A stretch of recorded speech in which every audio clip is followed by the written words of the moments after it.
Thank you. As Sheila, as we speak of just seeing President Uhuru Kenyatta snailing into this venue here, and remember his arrival now marks the beginning of this ceremony. 54 years since Kenya gained her self-rule.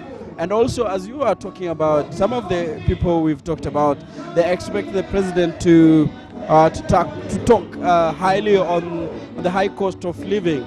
Remember the things, how things have skyrocketed, especially the basic commodities, and so they expect that the president will still talk about it. But from the expectation that is also here is that this being the last holiday that the president will be leading the country ahead of the next general election, they expect that the president will actually highlight some of the issues, some of the projects his government has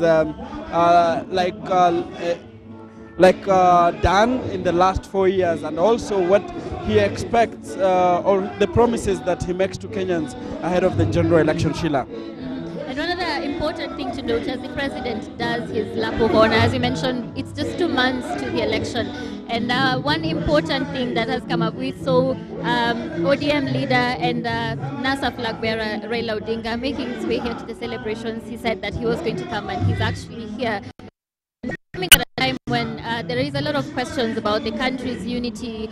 Of course, the eyes will be on the leaders themselves, what they say, what are they going to talk about, and how is that going to translate into how people play their politics going forward and going into the election. True, Sheila. As you noted, for the last 4 years, Honorable Raila Odinga has missed quite a number of holiday occasions that have been led by the president. So him being here is significant enough that he's trying to send a message that ahead of the next general election, Kenya is one. That despite your political affiliation, people should know that this Kenya is a country, and a country is one, and the people, despite our inclination that we should remain as a country and the people should remain as one ahead of the next general election, and even after the next general election. As you remember, during after the 1992 election and also 1997, 2007, most chaotic scenes were witnessed after the announcement of results, especially the presidential results. So for the two guys here who have been touted as the front runners in this coming general election or this coming contest, it's significant enough that they be on the same platform ahead of the next general election and talk to Kenyans.